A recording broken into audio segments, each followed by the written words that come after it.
나라 64강 사드 갈림길 네 번째 미국의 한국 죽이기.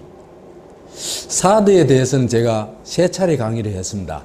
세 차례 강의를 했는데 그때 강의의 결론이 뭐였냐 하면은 사드 배치의 진짜 목적은 한국과 중국, 한중 관계를 깨는 데 목적이 있다. 그 얘기를 했었습니다. 근데 그걸 좀 더 깊이 들여다보면은요, 이게 미국이 중국의 EEJ 정책을 배워가지고 미국이 중국을 이용해서 한국을 죽이게 하는 그 작전이다. 이렇게 볼 수 있습니다. 그래서 이번 제목은 미국의 한국 죽이기로 잡았습니다. 근데 이게 처음 있는 일이 아니고 세 번째 일입니다. 미국의 한국 죽이기로 우리는 112년째 고통을 당하고 있습니다. 또 이 고통이 얼마나 더 연장될지, 이제 이 고통을 마감할 수 있을지 이번 대선에서 결판날이라고 봅니다.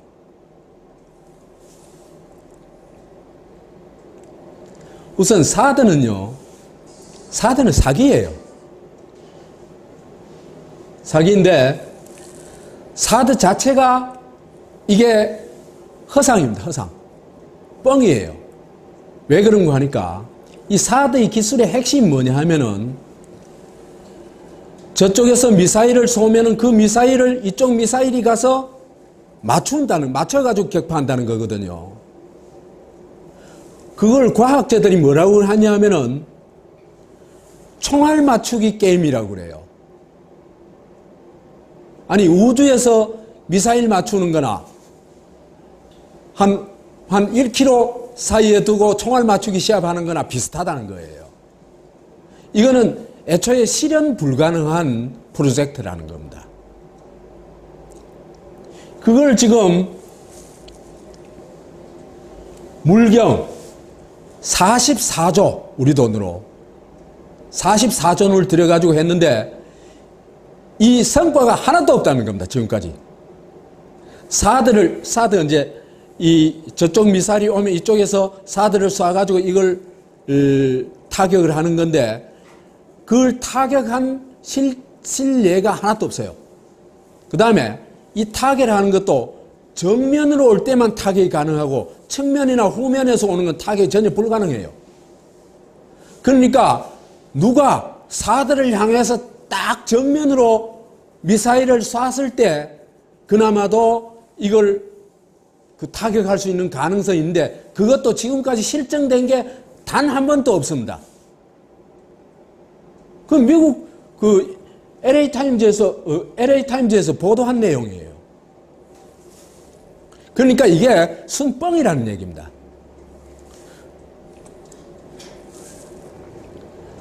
그런데도 불구하고 이걸 전략자산으로 만든 거는 미국 권력하고 미국 군산복합체가 만들어낸 돈 먹기 작전이겠죠. 그래서 이 전략자산 사들을 만들어 놔놓고 이걸 지금 한국에 배치하겠다고 결정을 한 겁니다.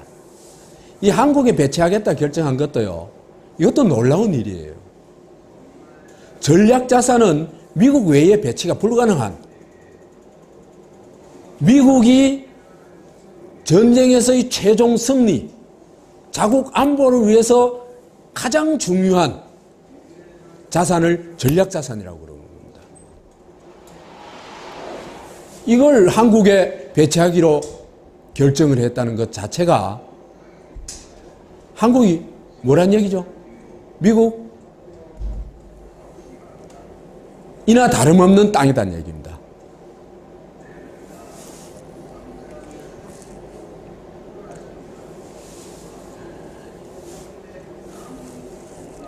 왜 이렇게 미국이 일방적으로 사드 배치를 자기 나라의 전략자산을 최초로 외국에 배치하기로 결정했느냐. 거기에 우리가 이제 우리 역사의 어떤 아주 심각한 문제가 있는 겁니다. 전번에도 얘기했다시피 그 비밀은 한미 상호 방위 조약에 있습니다. 한국 영토, 영공, 영해 어디에든지 미국의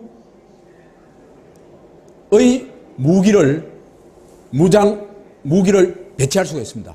그러니까 한반도에 그죠? 한국 영해 내에서 미국 잠수함이 마음대로 돌아들 수 있는 겁니다.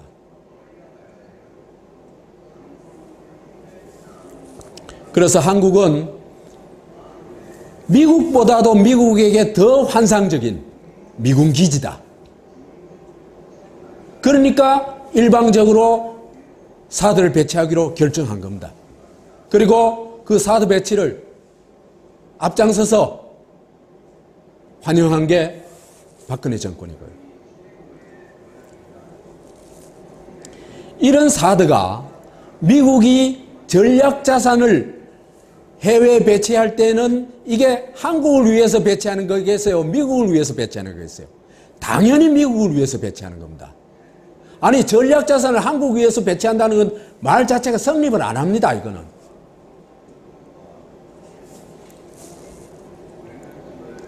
그래서 사드는 남한 방어 목적이 아니다는 겁니다. 첫째로 북의 핵무기나 미사일을 사드로 방어하는 게 불가능합니다. 아까도 얘기했다시피 단 한 번도 지금까지 검증되지 않는 총알 박치기 기술, 히트킬 테크놀로지를 합니다. 이거는 이 확률이요, 맞출 확률이 1억 분의 1도 안 돼요. 이거 한반도 전체의 사드를 완전히 쫙 깔아놔도 북한 미사일 못 맞춥니다. 그래서 제가 장담을 합니다. 왜? 이 총알 박치기 기술이라는 것 자체가 허구기 때문입니다. 그리고 막 1억 분의 1의 확률로 핵 공격을 막았다 칩시다. 이제 이 핵폭탄을 공중에서 폭파했다 칩시다. 그러면 핵 피해 없습니까? 똑같은 핵 피해가 나옵니다. 그러니까 사드로 막거나 안 막거나 핵 피해는 있는 거예요.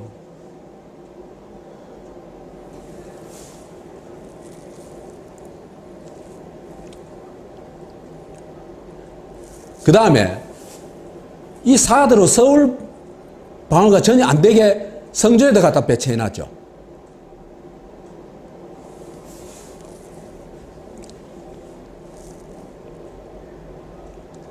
그런데 그러면 이게 사드가 중국 감시가 주 목적이냐? 중국 감시하는 것도 목적 중에 하나인 건 틀림없습니다. 그 소위 X밴드 레이더가 한 2, 3km까지 이 야구공까지 판독할 수 있다고 그러니까 굉장한 정밀한 어떤 이 탐지 기능을 가지고 있죠. 그렇지만은 중국 군사 동향을 감시하려고 하면은 사드 배치할 필요 없습니다. X밴드 레이더만 배치하면 됩니다.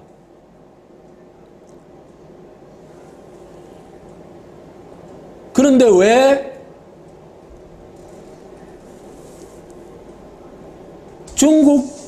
그리고 이 사드가 말이에요. 중국의 미사일들에 대한 북한 미사일에 대한 방어 능력이 없다면 당연히 중국 미사일에 대한 방어 능력도 없겠죠. 특히 현재 미국이 엄청나게 공포를 느끼고 있는 뚱펑 21D 이게 이제 항모 킬러죠. 이것에 대한 방어력이 전혀 없습니다. 그런데도 왜 사드 포대를 한반도에 배치하려고 할까? 이걸 우리가 읽어내야 됩니다.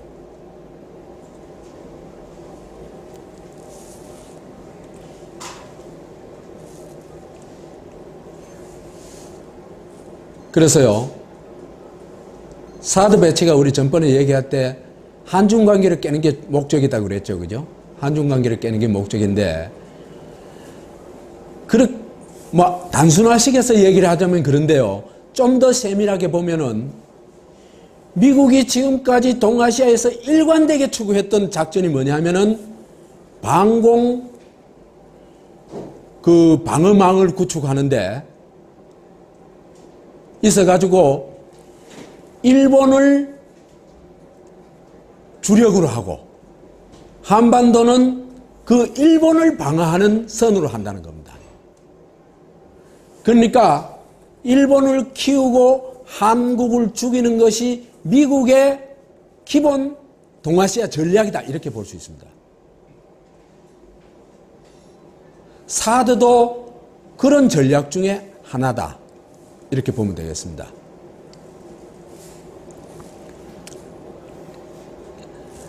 우선 왜 이렇게 그러면은 또 사드를 들고 나왔느냐, 이걸 우리가 살펴봐야 돼요. 다시 말해서 어떤 상황이길래 미국이 또다시 일본을 키우고 한국을 죽이려고 하느냐, 이 작전을 들고 나왔냐, 그걸 좀 살펴봐야 되겠어요.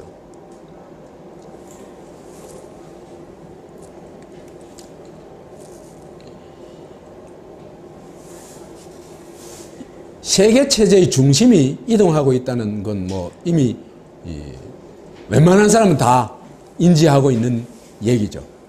그래서 유럽에서 미국으로 중심이 옮겼고, 이제는 지금 동북아로 그 중심이 빠르게 이동하고 있죠.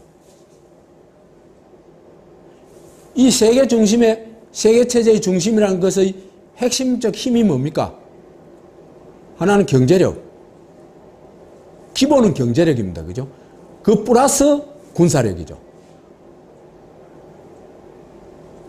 그런데 그 중심이 이렇게 옮겨오면서 미국이 심각한 위기의식을 느끼고 있는 겁니다. 핵심은 이렇습니다. 만약에 한중일이 뭉쳐가지고 지역 경제 공동체로 나간다, 미국 끝나는 겁니다. 미국 패권은 끝나는 겁니다. 이게 안중근의 동양평화론과 맥을 같이 하는 겁니다. 이래 되면 미국은 세계의 중심, 신중심, 그죠? 신중심에서 쫓겨나게 되겠죠. 그렇죠? 배제되게 됩니다. 그래 되면은 미국은 더 이상 세계 체제를 끌고 나갈 수 있는 힘을 잃어버리게 됩니다. 그러니까 한중일이 뭉치는 걸 끝까지 방해를 하고 이 분열 정책을 추구해야 되는 겁니다.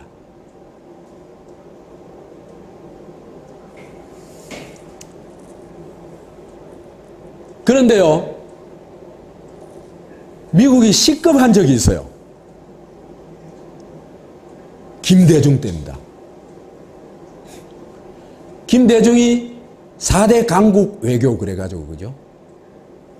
미국, 일본, 중국, 러시아 다니면서 소위 친친 외교를 했습니다. 미국도 친해, 중국도 친해, 러시아도 친해, 일본도 친해. 그래가지고, 그죠? 어떻게 보면, 그죠? 세계를 다 한국 시장으로 만들어 갔어요. 그래가면서 IT 산업을 통해가지고 세계를 주도하게 되죠. 부분적으로. 물론 군사적으로 주도하고 그렇지는 않았습니다. 평화 주도를 하게 됩니다. 이게 이제 김대중의 위대한 점입니다. 그래서 김대중 정권 시기에 동북아 평화 경제협력 정도를 넘어서 가지고 평화가 굉장히 무르익었어요. 그래가지고 고이즈미가 북한까지 방문해가지고 북일 수교까지 하려고 그랬죠. 그때 미국이 시급한 겁니다. 이건 안 돼. 이건 끝이야. 이건 어떻게든지 막아야 돼. 그래가지고 미국의 당시 동아시아 태평양 담당관 켈리라는 사람이 급속히 북한에 방문해가지고 그때부터 뭐냐면 북한이 핵무기를 개발하고 있다 해가지고 터뜨리기 시작합니다. 핵 위협을 하기 시작합니다. 그러니까 미국의 전략이 어딨다 하는 게 다 드러나는 거죠.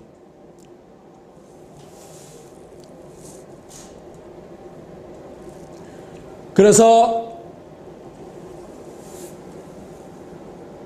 미국이 패권을 유지하려면 어떻게 해야 된다? 한중일 협력 체제를 못하도록 막아야 되고 뿐만 아니라 일본과 한국을 미국의 꼬봉이 되도록 만들어가지고 미중 대결 체제를 만들어내면 됩니다. 그 작전이 뭐냐면 피봇 투 아시아로 돌아가자는 얘기입니다. 핵심 뭐고? 중국 포위 작전입니다.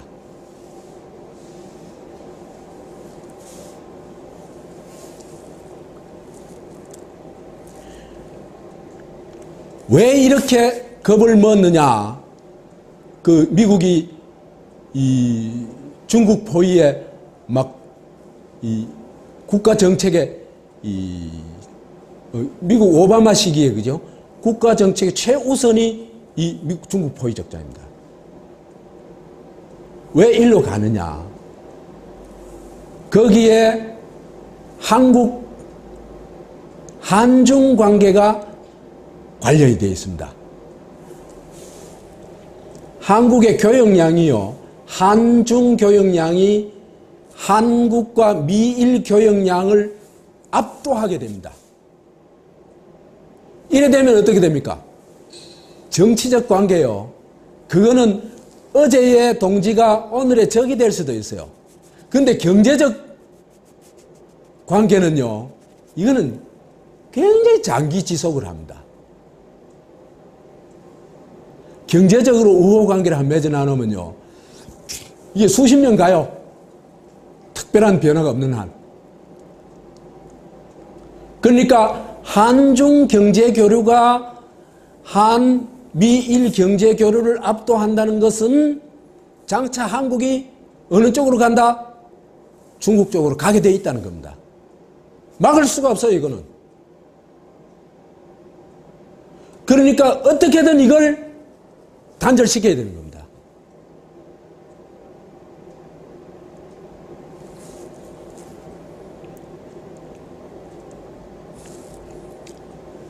그때다 20년 사이에 한국 무역의 변화를 볼 것 같으면요, 미국과의 교역량은 반으로 줄었어요.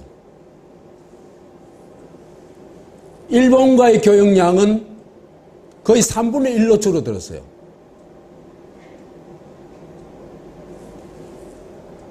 그래가지고 미국, 일본 합한 게 19.2%, 그 다음에 중국과의 교역량은 거의 4배 늘어났어요. 20년 사이에. 그 다음에 홍콩까지 합하면 26.9%. 이대로 가면 어떻게 되겠어요? 미일은 점차 멀어지고 한중은 더욱더 가까워지게 됩니다. 그럴 수밖에 없습니다. 옛날부터 제가 엄마한테 늘 들었던 얘기가 먹은 물에 뜬 적 없다 그래요. 경제적 관계는 그만큼 강력한 힘을 가지는 겁니다. 이래 되니까 이제 미국이 엄청난 위기를 느끼게 된 거죠.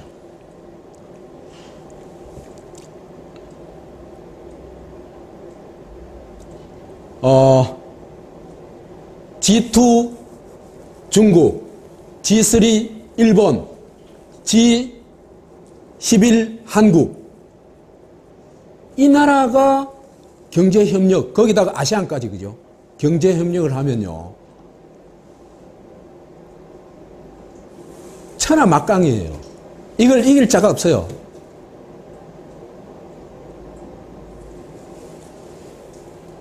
그래서 이렇게 되면 안 되고, 안 되기 때문에 이런 식으로 나와가지고 미국이 신중심인 동북아에서 밀려나게 되면은 미국 패권은 끝난다. 이 얘기입니다. 미국 패권이 끝나면은 심각한 사태가 벌어집니다. 그건 좀 이따 얘기를 하고. 그런데 지금 한중 관계가 급발전을 하고 있는 겁니다. 그래서 중국 시장은 그죠? 한국에서는 정말 축복이에요. 중국 시장은 한국으로서는. 이따 그 얘기를 또 좀 할 겁니다. 그 다음에 경제 외 영역에서도 그죠? 한류가 지금 중국을 휩쓸었었죠, 한때. 지금은 이제 뭐 완전히 꽉 막혀 버렸습니다만은. 그러니까 한중 교류는 한국이 번영할 수 있는 최적의 조건을 만들어준다. 이래 얘기를 할 수 있습니다.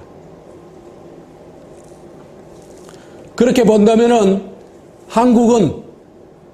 중국은 한국의 경제성장뿐만 아니라 이렇게 중국과 가까워지면은 미국의 속국으로부터도 어떻게 되겠어요? 빠져나오겠죠? 그렇죠? 맨날 가만히 있을까? 바보같이. 에? 신체 포기 각서 썼더라도 내가 힘이 생기면 뭐 어떻게 해요? 그 내놔! 무효! 꼬표! 치는 겁니다.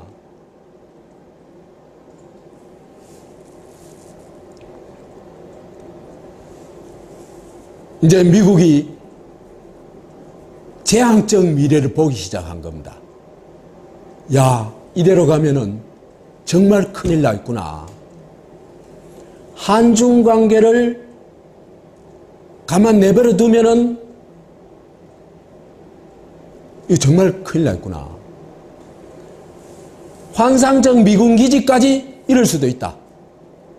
한국 이럴 수도 있다.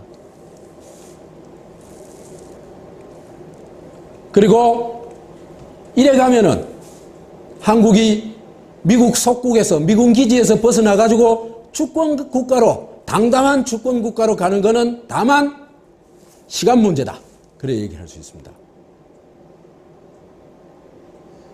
김대중 정권 같은 정권이 그죠?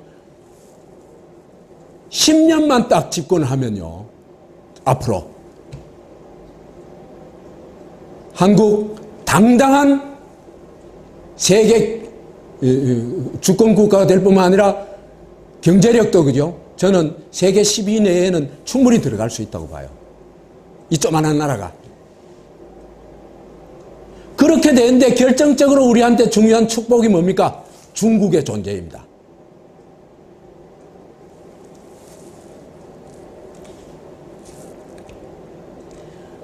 미국이 왜 이러느냐?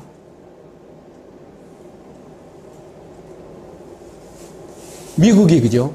왜 저 나라만 행복하게 잘 살면 되지 저렇게 패권을 추구하고 그렇게 하느냐? 그것도 좀 살펴볼 필요가 있을 것 같습니다. 미국의 근본 문제는요. 주식회사 자본주의, 주주 자본주의가 가지고 있는 문제가 지금 극에 달했다는 겁니다.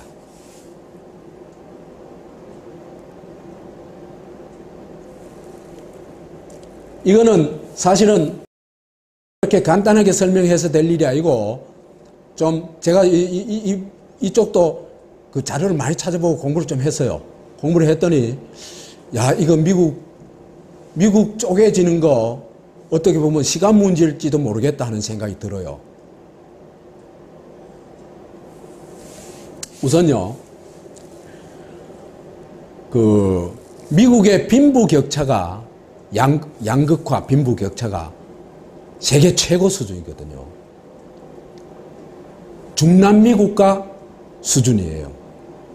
세계 최고 수준인데, 이 미국의 빈부격차는요, 다른 나라하고 또 다른 성격이 있어요.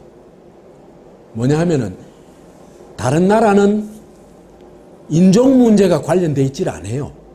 그런데 미국은 계급 문제가 인종 문제하고 섞여 있는 겁니다. 요게 이제 이 왼쪽에 있는 쪽에 포브스가 선정한 400명 부호의 재산 합계입니다. 재산. 그 다음에 요게 1600만 가구 흑인들 재산. 1600만 같으면 한 인구로는 한 4천만 돼요. 4천만 좀 넘을 것 같아요. 4천만 좀 넘는데 4천만의 재산, 총재산. 그 다음에 히스패닉 계의 1500만 가구에 이것도 한 4천만 되겠죠. 그죠? 총재산입니다. 누가 더 많아요? 단 400명의 재산이 미국 전체 흑인, 미국 전체 히스패닉 재산보다도 더 많이 가지고 있다는 겁니다. 이런 나라예요, 미국이. 이거 제가 만든 표가 아닙니다. 미국 사람들이 만들어 놓은 표입니다.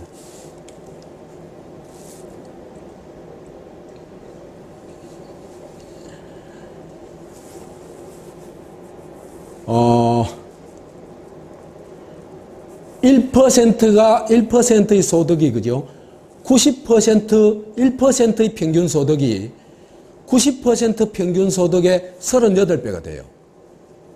그 다음에, 0.1%의 평균 소득이 90%, 대다수, 그러니까 미국이 평균 소득의 184배예요. 한국도 지금 이거 가파른 속도로 따라가고 있어요.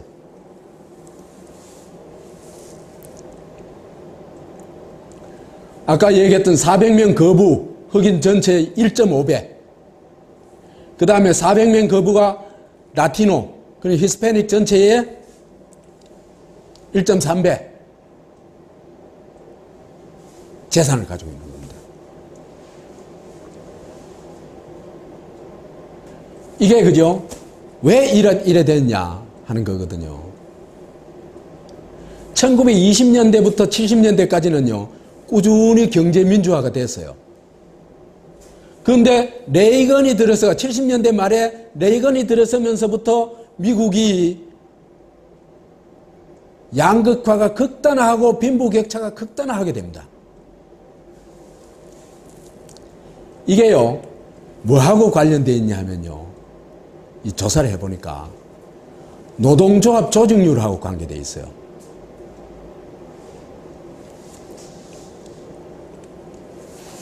(1910년대) (20년대)는요 노동조합 조직률이 10% 안팎이었어요. 10% 정도 됐어요. 그러니까 빈부격차가 격심해지고 가난한 사람들은 먹고 살기도 어려우면 거의 막 기아를 헤매는 상태가 된 거예요. 그 결과가 대공황으로 간 겁니다. 그래서 루즈벨트가 이거 안 되겠다. 공정경쟁해야 되겠다. 노조를, 가난한 사람들을 지원해줘야 되겠다. 그래가지고 노조 조직률을 막 높여준 거예요. 노조를 막 밀어준 거예요. 그래가지고 1930년대 후반부터 노조 조직률이 막 급속하게 올라가게 됩니다. 그래가지고 노조 조직률이 최고 많이 올라갔을 때는 한 35%까지 올라갔어요. 그때 미국이 최전성기였습니다.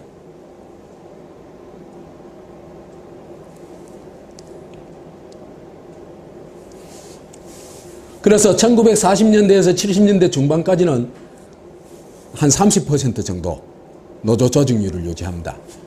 그러다가 레이건이 집권하면서 이제 노조 조직률이 막 가파르게 떨어지기 시작합니다. 1980년도에 가지고 벌써 21.1%로 30% 정도 유지하던 게 21.1%로 떨어지고 2014년엔 그 절반인 11.1%로 떨어집니다. 그래가지고 지금 현재는요 10.3%인가 그래요. 미국의 그 노조 조직률이. 그러니까 자본가의 횡포를 막을 길이 없는 겁니다. 지금 멋대로 해도 노동자가 어떻게 할 수가 없어요. 그냥 노동자는 써먹고 버리는 용품에 불과해요. 그래서 다른 나라들을 이래 보면 괜찮은 나라들을 보면요 노조 조직률이 50% 넘어요. 최소한도 30%는 내야 노동과 자본이 균형을 어느 정도 이루고 그 다음에 공존사회가 가능하고 그래야 좋은 나라로 갈 수 있는 길이 좀 열린다. 이렇게 얘기할 수 있습니다. 그런데 한국의 지금 노조 조직률이 10% 정도입니다. 미국이 최악일 때하고 똑같은 겁니다. 지금. 그래서 미국이요 자기 문제를 해결할 수 있는 방법은요 이 빈부격차를 줄이고 주주자본주의를 포기하면 되겠죠. 바꾸면 되겠죠. 그래서 주주자본주의 국가를 우리가 흔히 말하는 민주공화국으로 바꾸고 기업을 주주가 멋대로 할 수 있는 기업, 자본가의 기업에서 노동권을 강화해가지고 노자가 공존하는 그런 기업으로 바꿔야 됩니다. 그게 미국이 살아남을 수 있는, 안 망할 수 있는, 안 쪼개질 수 있는 진짜 대책이라고 얘기할 수 있습니다. 그런데 지금 미국 1%들이 그게 죽었다 깨어나도 하기 싫은 겁니다. 왜? 눈앞에 돈이 막 보이죠. 돈 봐라 돈 봐 그런 겁니다.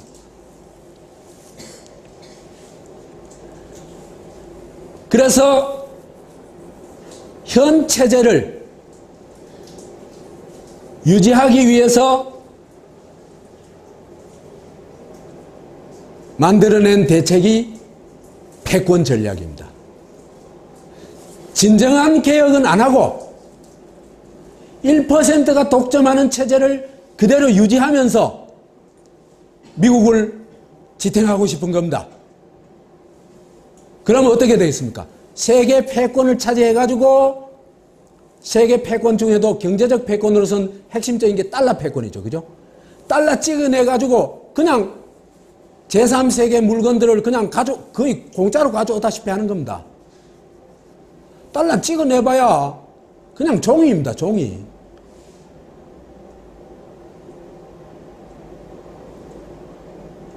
그래가지고 이 달러 약탈을 통해 가지고 저소득 미국인들을 먹여 살리는 겁니다.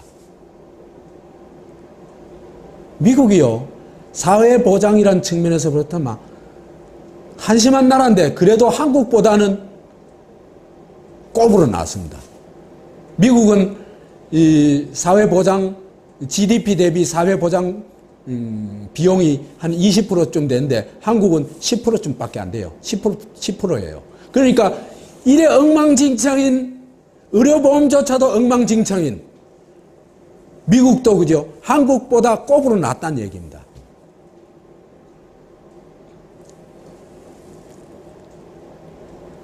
그런데 이렇게 1% 체제를 유지하자면 그죠? 미국한테는 그죠? 중국이 아무리 미워도 중국이 계륵이에요. 계륵. 왜? 중국이 누구를 먹여 살려요? 미국의 하층민을 다 먹여 살리는 겁니다. 헐값 이 제조업 제품들을 미국이 수출해 가지고 미국인들이 그죠? 미국산으로 만약에 생활을 한다 할 것 같으면은 미국인의 한 절반은요, 굶어 죽어야 돼요. 그러면 어떻게 되겠어요? 미국 폭동이 일어납니다.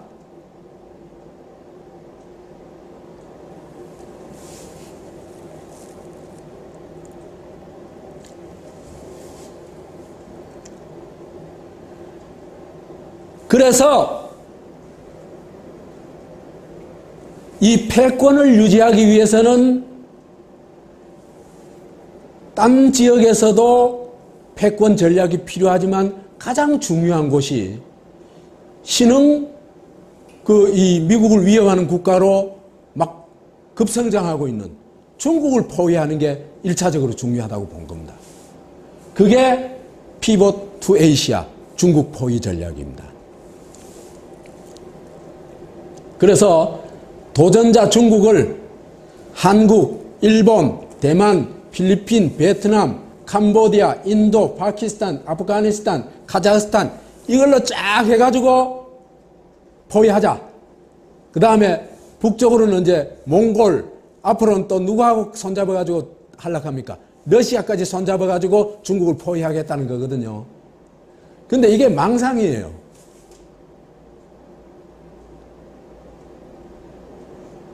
왜 망상이냐 하면요. 그 나라들이 미국 뜻대로 움직여주질 않아요. 이제는 미국이 그 나라들한테 줄 게 별로 없어요. 오히려 줄 게 중국이 더 많아져서. 라틴 아메리카나 아프리카에 그 미국이 그 도와주는 방식하고 중국이 도와주는 방식하고 영 달라요.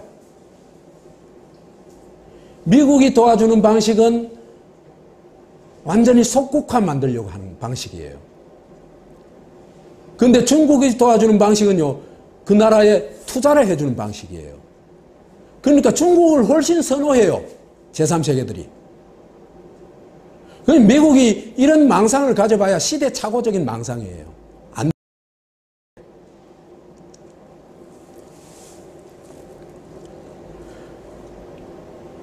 그렇기 때문에 실제로 중국을 저지할 수 있는 힘은요, 일본 뿐입니다. 한국도 힘이 되는 건 전혀 아니에요. 한국이 무슨 중국을 저지하는 힘이 되겠어요. 그러니까 미일 동맹을 맺는 게 미국으로서는 중국을 포위하는 것의 핵심이다. 이렇게 얘기할 수 있습니다.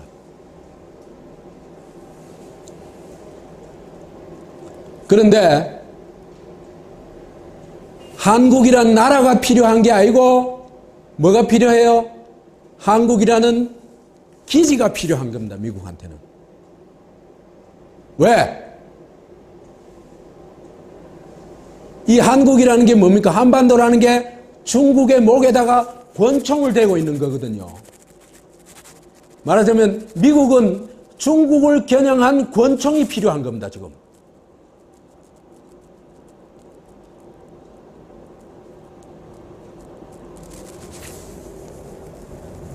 그래서 이름이 좋은 한미일 군사동맹을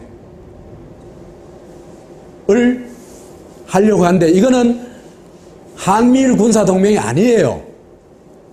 미일 군사동맹이고 한국은 동맹의 이름을 한 꼬복노릇하고 기지 제공하는 거예요.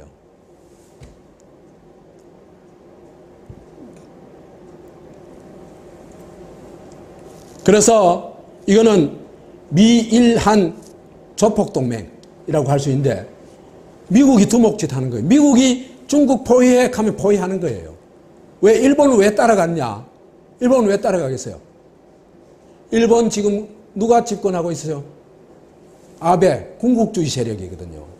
이 세력들은 군사 대국하고 싶은 거예요. 하고 싶은데 이 사람들이 군사 대국화 하는데 지금 제일 막혀 있는 게 뭡니까? 전범 국가이기 때문에 정상적인 군사 국가로 갈 수가 없는 겁니다. 그걸 누가 열어줘요? 미국이 열어주고 그 다음에 미국이 해구산으로 일본을 커버해 주는 겁니다. 그러니까 일본은 그죠? 무조건 중국을, 동아시아에서 패권을 차지하기 위해서도 무조건 미국하고 손잡아야 돼요. 그러니까 트럼프하고 아베하고 그렇게 좋은 겁니다. 아주 언제 요새 애인만 하는 거죠. 아베가 좀 못생기긴 했지만, 트럼프는 더 못생겼지만. 그럼 한국은 뭐냐?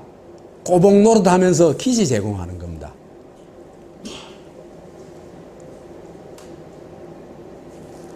그런데 미국이 절대적으로 원한 이 미일한 동맹체제를 하는데 굉장히 큰 장애물이 있어요. 그 장애물이 뭘까? 한일 관계입니다. 한일 관계이기 때문에 이 한국이 일본 하면은 일본의 그 군국주의 부활에 대해서 굉장한 경계심을 가지고, 한국 정부가 그렇다는 게 아닙니다. 한국인이, 대다수 한국인이, 또 한국 시민사회가,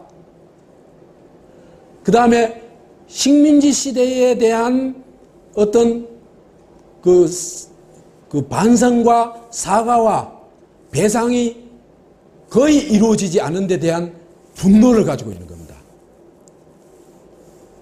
그런 게 표출된 게 뭡니까? 소녀상이죠. 그죠? 그러니까 이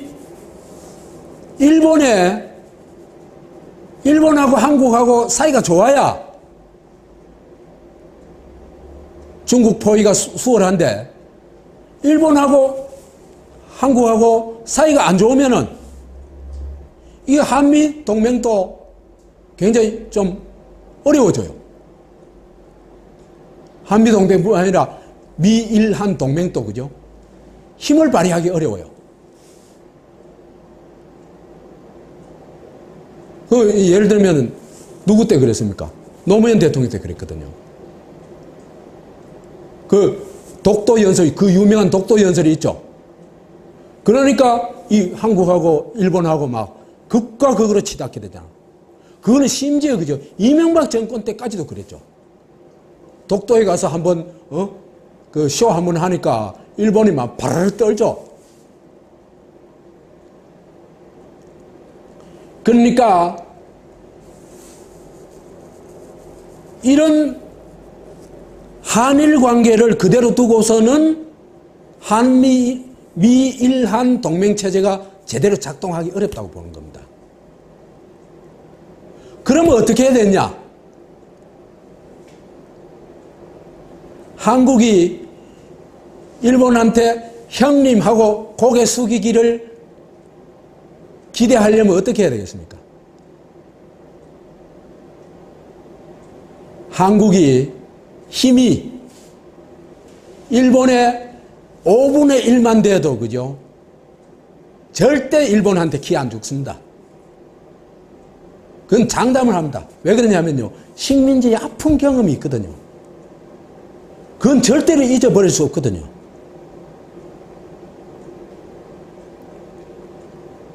그러면은 이 한일 관계를 제대로 하기 위해서는 유일한 방법은 뭐냐?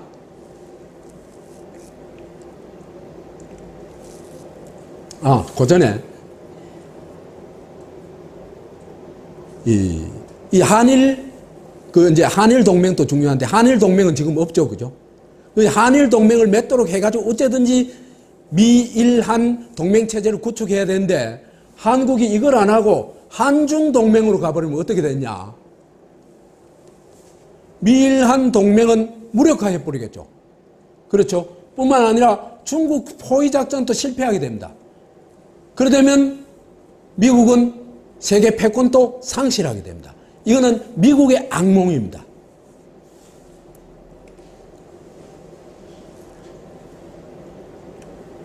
그래서 한일 우호 관계, 한일 동맹을 만들어내기 위해서는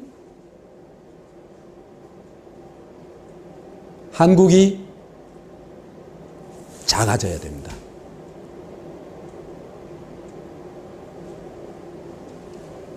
한국이 크면 안 돼. 왜? 크면 일본하고 손잡으려고 그러겠어요? 일본한테 무릎 꿇겠어요? 일본에 기지 빌려주겠어요? 그건 택도 없는 얘기입니다.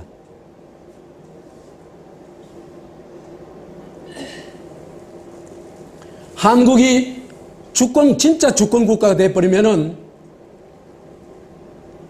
한미 상호방위 조약 같은 저런 조약 신체 포기 각서를 용납하겠어요? 제대로 된 주권 국가가. 필리핀도 그거 거부하는데. 필리핀도 이미 1990년대에 거부했어요. 우리는 20년 넘게, 이 필리핀보다도 20년이 더 지나도록 또 그 세계 유일의 신체 포기 각서조차도 거부하지 못하는 나라거든요. 그런데 진짜 한국 힘이 좀 더 커지면은 이거 절대 용납이 안 됩니다.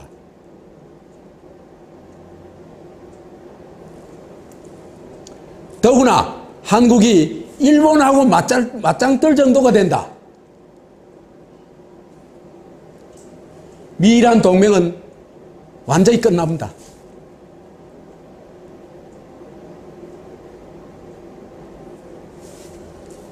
그래서 미일 조폭 동맹의 필수 조건이 뭐냐?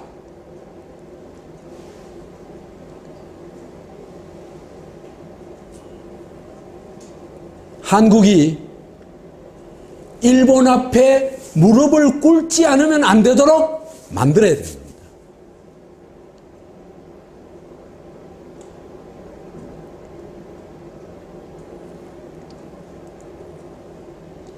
그래서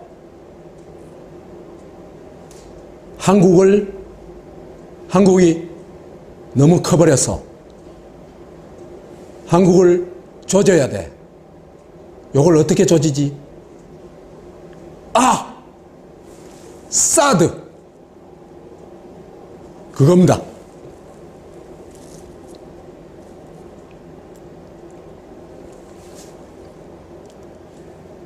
미국이 이제 세 번째로 하는 건 조금 이따 설명드리겠습니다. 일본 키우기, 한국 죽이기 전략. 세 번째 일본 키우기, 한국 죽이기 전략이 작동하는 게 사드 배치입니다.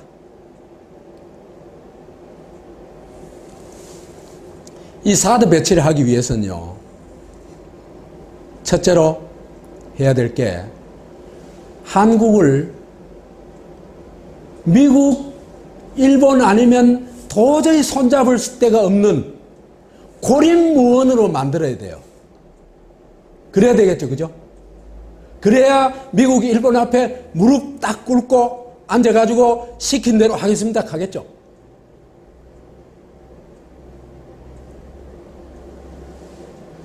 그러려면 첫 번째 막아야 될 게 민족의 공조입니다.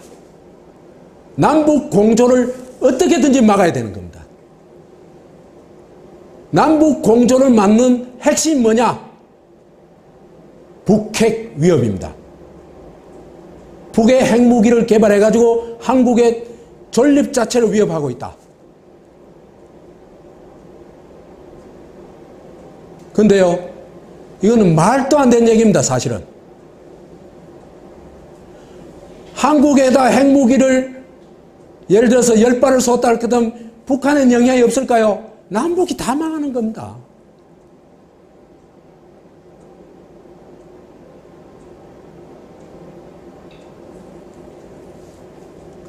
그래서 민족 공조를 막는 것. 두 번째로 사드로 중국을 딱 겨냥해가지고 한중 관계를 깨버리는 것. 이 두 가지 작전입니다.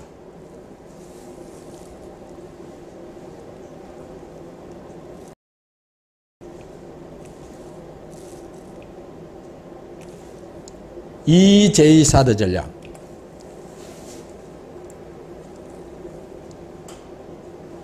사드라는 건요, 아까도 얘기했다시피 중국 목에 들이댄 권총입니다.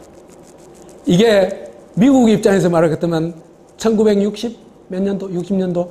그러니까 그 쿠바의 소련 핵미사일을 갖다 놓으려고 그랬죠. 그거하고 똑같은 사태라고 보면 되겠습니다. 그러니까 중국이 용납하겠어요? 그래서 이렇게 되면 중국이 당연히 한국에 대해서 강력한 보복을 할 수밖에 없습니다. 그래서 미국은 손 안 대고 코 풀자. 중국 주먹, 중국 총으로 한국을 죽여버리자. 이 얘기입니다.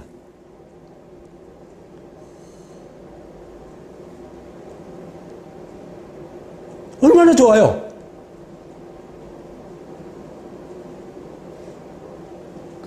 요런 머리는 미국 애들도 참 빼어난 것 같아요.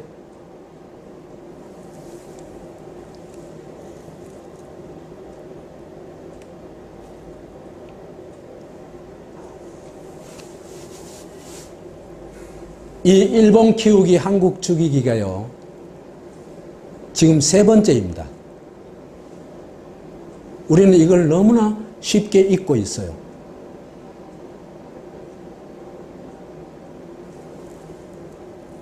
첫 번째 일본 키우기 한국 죽이기는 우리가 흔히 아는 가스라 테프트 밀약입니다. 뭡니까?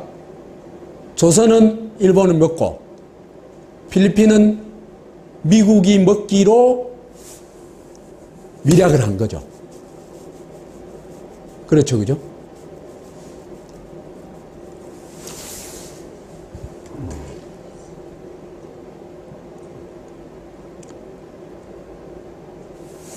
단지 요거 때문에라고는 할 수 없지만은 이것으로 인해 가지고 우리가 어떤 고통을 겪었습니까? 1905년에 이 밀약으로 인해 가지고 곧바로 어디로 갑니까? 을사늑약으로 가죠, 그죠? 외교권 바로 박탈되죠. 일본이 언제는 미국과 영국이 딱 후견을 해주고 약속까지 해놨으니까 마음 놓고 이제 한국에 막 침략을 하는 겁니다. 그래서 40년 주권 상실을 하고 식민지 고통을 겪었습니다. 그 책임의 한 20, 30%는 미국에도 있다, 이 얘기를 할 수 있습니다.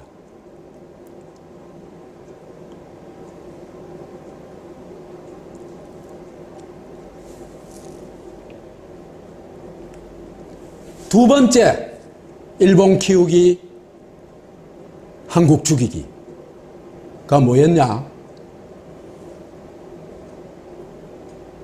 한반도를 분할 점령하고 분단 국가로 만들었다는 겁니다.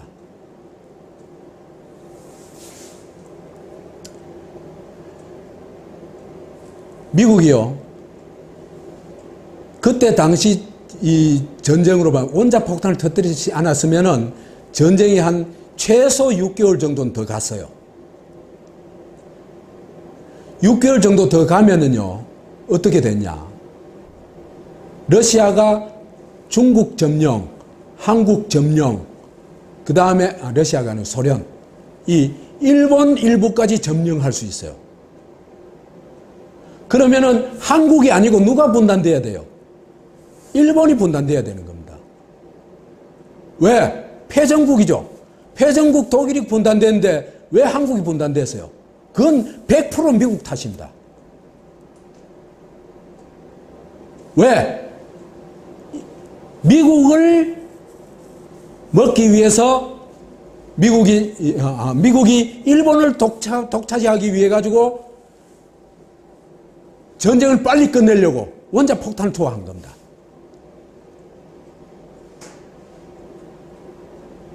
그래서 곧바로 항복했죠. 그러니까 일본은 고스란히 미국 손에 들어가고, 미국은 거기에다가 한반도까지 반으로 딱 잘라가지고 반은 우리 거, 반은 소련 너는 먹어. 이렇게 한 겁니다. 그 고통이 72년째 지금 계속되고 있는 겁니다. 그런데 성조기 들고 데모하는 박사모들은 뭡니까? 난 돌아도 저렇게 좋은 사람들은 난 처음 봤어요. 자기의 아버지, 자기의 가족들을 다 죽인 사람을 나의 구세주라고 섬기는 그런 꼴아십니다.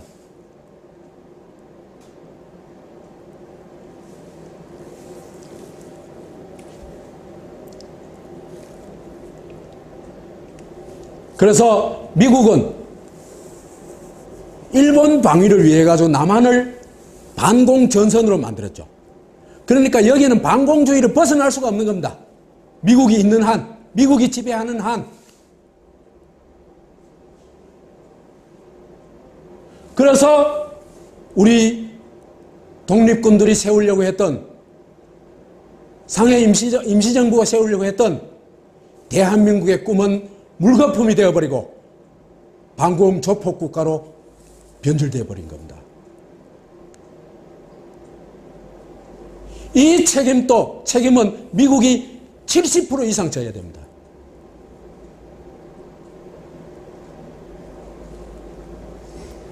그래서 일본은 자유민주주의 국가로 키우고 한국은 반공 조폭 국가로 만들어버리는 겁니다. 그래서 지금은 한국은 일본의 방파제가 되어 있죠. 일본을 막아주는 방파제 역할을 하는 겁니다. 한국이 지금. 사드도 그런 목적에 나온 겁니다.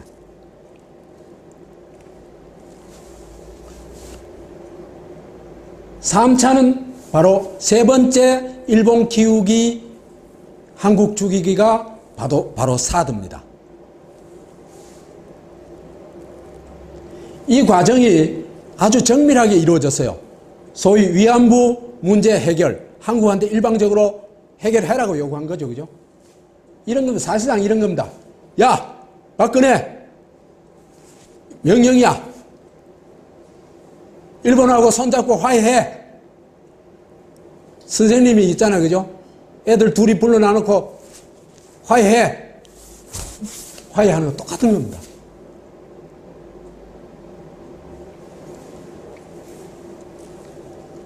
사드는 중국 주먹으로 한국 죽이기라는 건 얘기를 했죠.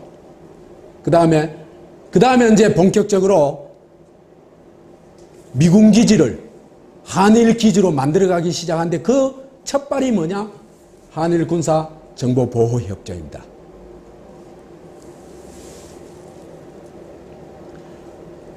그래서 한국 죽이기를 통해서 미일한 조폭 동맹을 완성하고 한국을 미군 기지에서 이제는 미국과 일본이 공동으로 사용하는 군사기지로 만들어 나가겠다.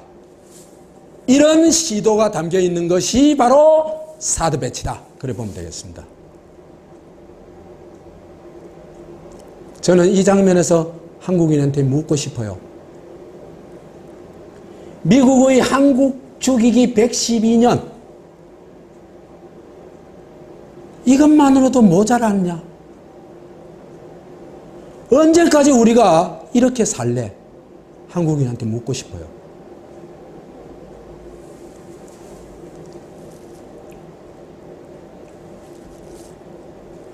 사드는 그야말로 종말로 가는 길입니다.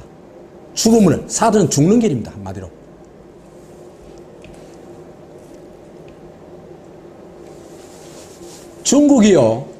중국의 국가 전략의 핵심이 뭐냐? 시진핑이 무슨 얘기를 했다 그런 것보다 결정적으로 중요한 게 그죠? 중국이 태평양에 진출해가지고 천하를 미국과 양분하겠다는 겁니다. 이거는 중국이 절대로 포기하지 않는 국가 전략입니다. 미국은 이걸 결사적으로 막으려고 하는 거고.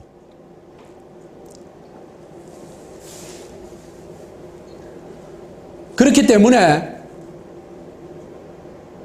중국은요, 사드를 절대로 용납 안 합니다. 왜? 태평양을 지키고 있는 게 미국의 뭡니까? 무슨 함대입니까? 저 항공모함들이죠.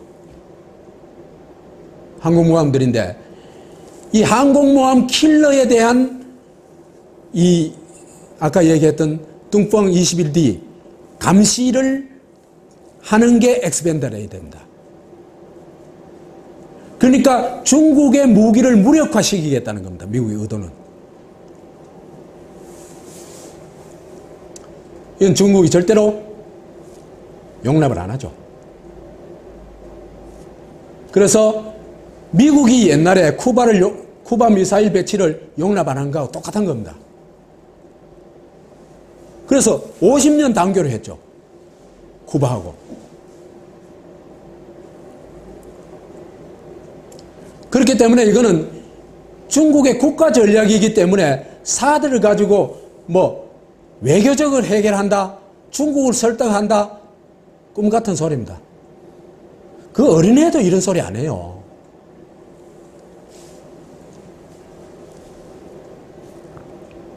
그래서 중국은 사드가 배치될 경우에는 거의 무한보복을 하리라고 봅니다. 나는 중국이 단교까지도 감수할 것 같습니다. 그렇지만은 중국에게 있어서도 그죠? 한국이 자기의 목젖을 겨누는 권총이 아니라 자기하고 이웃 사촌으로 살면요 너무너무 좋은 거예요. 중국으로서도.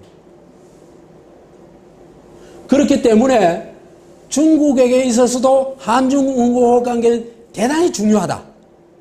그래서 이걸 우리가 활용하고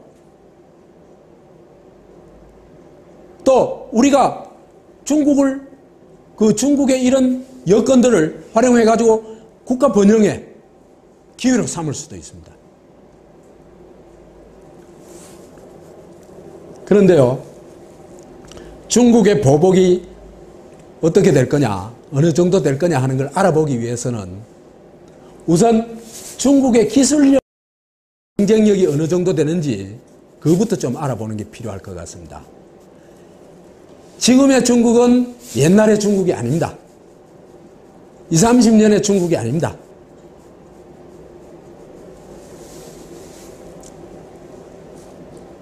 그래서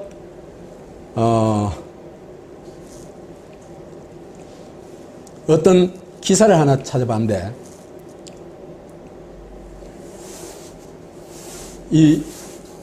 이미 중국의 기술력은 우리의 수준을 넘어서 앞서가고 있다. 다만 이 같은 기술력이 산업화를 통해서 이유를 창출하지 못하고 있을 뿐이지 기술력 자체는 이미 한국하고는 게임도 안 된다. 이런 얘기를 해요. 이 중국 전문가가 하는 얘기입니다.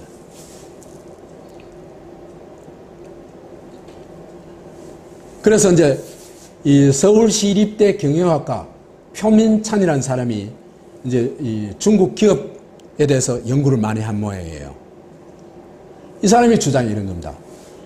예컨대 중국의 우주공학이나 생명공학 등의 분야는 이미 세계 최고 수준이다.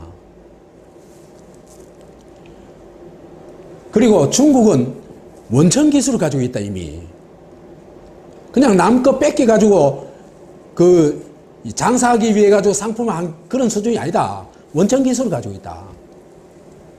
그래서 중국이 이걸 산업화를 시작하게 되면은 세계 제패하는 것도 순식간의 일일 거다고 이 사람이 예상을 해요.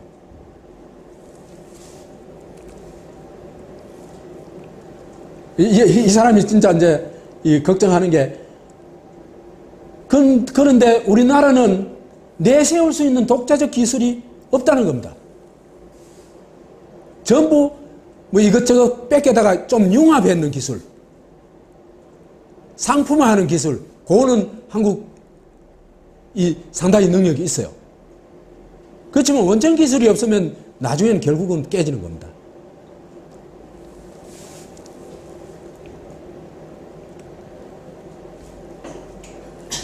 그러면은 한국의 발전 전략도 중국을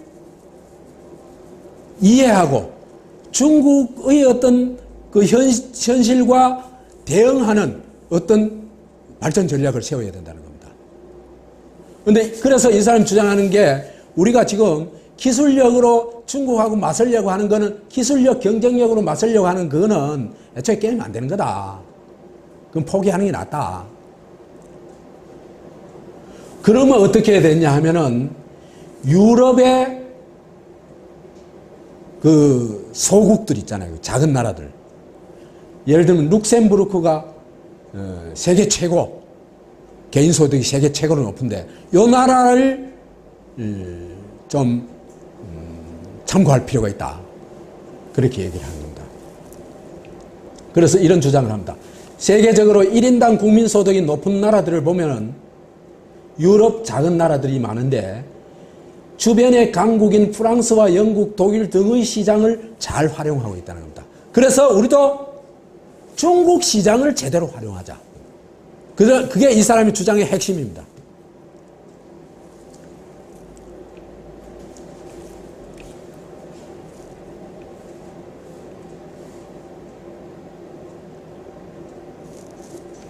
그래서 이런 축복의 중국 시장을 사드 배치로 완전히 막아버린다는 것은 그건 거의 미친 짓이죠. 돌아도 이래 돌아는 건 없는 겁니다. 자해 정도니까 자살 수준입니다. 자살 수준.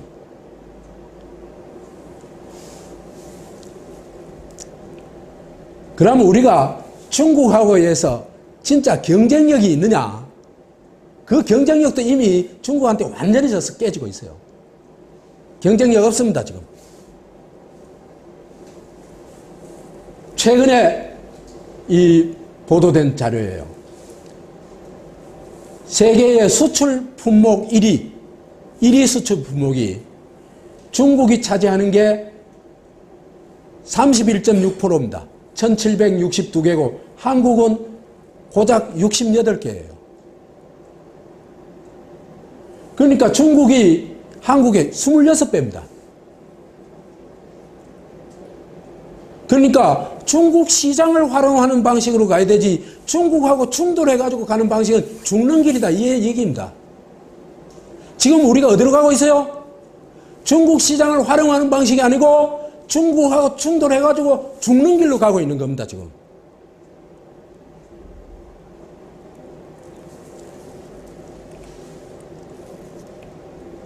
그래서 중국의 경제 보복은요, 저는 가늠하기가 어렵다고 봅니다. 교역량이 급속 축소될 거다. 우리나라는 중간재 수출이 많기 때문에 괜찮다 하는데 이건요, 하나는 중국이 지금 기술 수준이 급속도로 발전하기 때문에 이것도 그죠, 대체 산업을 할 수도 있고, 그 다음에 수입 다변화해버리면 한국 거 수입 안 해도 얼마든지 돼요. 몇 개 품목 빼고는 한국 거 수입 안 해도 중국이 얼마든지 이 중간재 문제를 해결할 수가 있어요. 바보 같은 소리 하면 안 돼요. 그 다음에 중국 진출 기업이 타격을 받고 거의 다 철수할 수밖에 없을 겁니다. 그 다음에 여기에서 끝나도 그래도 괜찮아요. 한국이 쪼그라들어도 그런 대로 막 가난하게 살 수는 있어요. 그런데 더 심각한 건요, 중국이요, 한국의 주력 산업 죽이기에 나설 거라고 저는 봐요. 미국 앞잡이 노릇하고 있는데 그거 가만두겠어요? 내라도 가만 안 두겠어요? 제주도가 만약에 일본 앞잡이 구실하고 있다. 가만두겠어요? 제주도에 만약에 일본의 원자폭탄을 제주도에 딱 배치한다. 한국을 겨냥해서 가만 내버려 두겠습니까? 택도 없죠, 그거는. 한국 주력산업 죽기에 나서리라고 본대요, 그죠? 한국 주력산업, 스마트폰, 반도체, 자동차, 철강, 가전제품 이런 것도 그죠? 중국이 정말 여기에 집중 투자를 하고 한국 주기에 본격 나서면요, 저는 10년 내에 한국은 못 버티고 다 망가진다고 봅니다.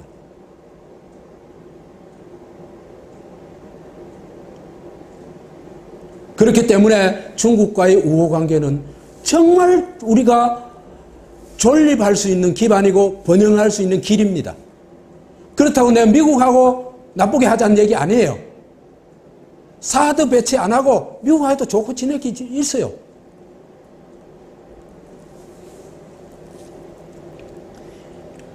중국의 기술력 발전이 얼마나 쾌속 전진을 하고 있는지를 보여주는 게 여러 분야인데 그 중에서 고속철도를 예를 들 수 있습니다. 중국의 고속철도가요, 2008년도 8월에 베이징 텐진선이 처음 개설이 됐습니다. 이때 이미 있잖아요, 그죠? 시속이 350km 고속철도가 설치됩니다. 지금 우리나라 고속철도, 그죠? 고속 KTX 타보면 몇 킬로 나옵니까? 제일 많이 나올 때 305km, 6km 나옵니다. 이미 있잖아요, 그죠? 중국에서는 그 430km 그 자기부상철도가 개설됐어요. 한국하고 게임이 안 됩니다. 불과 몇 년 만에 10년도 안 됐어요. 그래서 그죠? 근데 한국은 경부선 시공하는데 달랑 한 400km 이 KTX 놓는데 몇 년이 걸렸냐? 18년이 걸렸습니다. 그래가지고 지금 고작 경부선, 호남선 뭐 조금 더 있습니다만은 여하튼 그래가지고 기껏 한 600km예요. 근데 그래서 중국이 그죠? 단 한 10년 남짓 만에 그죠? 그 고속철도가 원래 고속철도의 세계 3대 강국이 어딥니까? 일본 신칸센, 그죠? 그 다음에 독일의 이체, 프랑스의 이름 뭐죠? 떼제베, 이겁니다, 그죠? 근데요, 지금은요, 중국이 압도해요. 불과 10여 년 만에. 중국의 그죠? 기술 집중력은요, 대단합니다.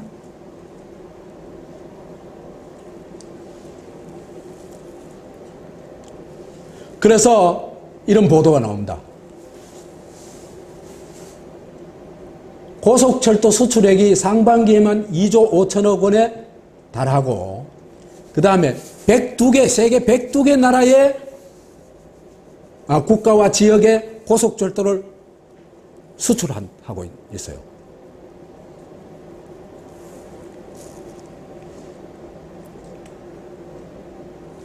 그래서 미국, 중국 자체에도 그죠?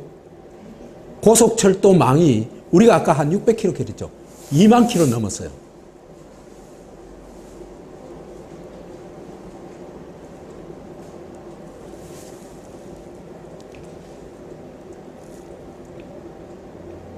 그래서 세계 시장에 지금 최강자가 된 겁니다. 이거요, 지금 중국 고속철도하고 한국의 KTX하고 경쟁하겠다고 나서는 꼴입니다. 지금 한국이 하는 꼴이. 이거 죽자는 거죠. 그 다음에 한류는 끝납니다. 이래 되면 경제 파산 오겠어요, 안 오겠어요?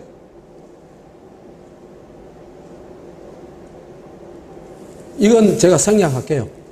나중에 또 얘기할 기회가 있을 테니까. IMF 위기 때와는 비교도 안 되는 재앙이 올 겁니다. 미국의 요구대로 사드를 배치하면은 그 재앙을 피할 수가 없습니다.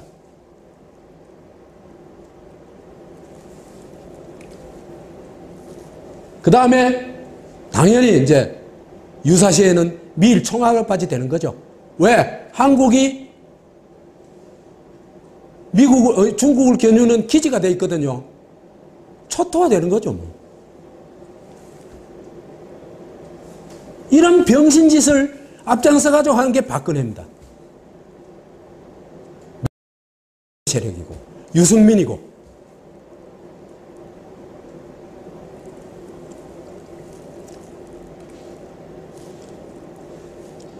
이렇게 되면은 한국은 이제는 완전히 도가니에 든 쥐가 됩니다. 북으로는 중러 조선이 적국으로 딱 에워싸고 있고, 그 다음에 한국은 미국, 일본의 군사기지가 돼가지고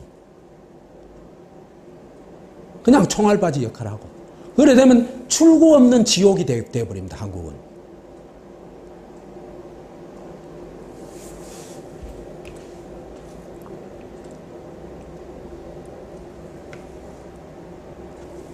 그렇지만은 우리가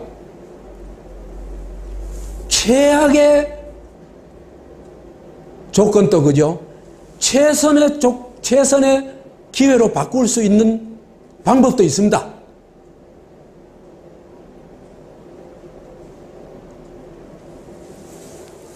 정신을 차려야 된다. 우선 사들 정확하게 알아야 됩니다. 그 다음에 미국의 의도를 알아야 됩니다. 국제 정세를 알아야 됩니다. 대선이 어떻게 돌아가는지 알아야 됩니다.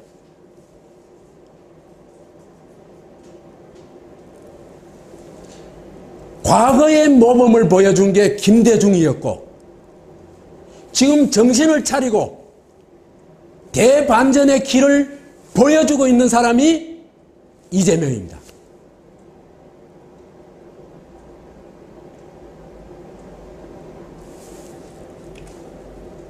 그래서 이런 얘기를 할 수 있습니다.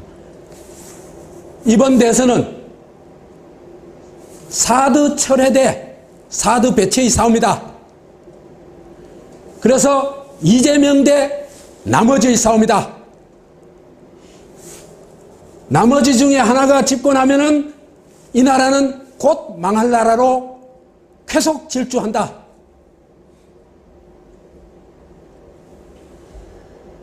그리고 이재명의 손을 잡으면은 대반전의 길이 있다. 이렇게 말씀드리고 싶습니다. 마치겠습니다.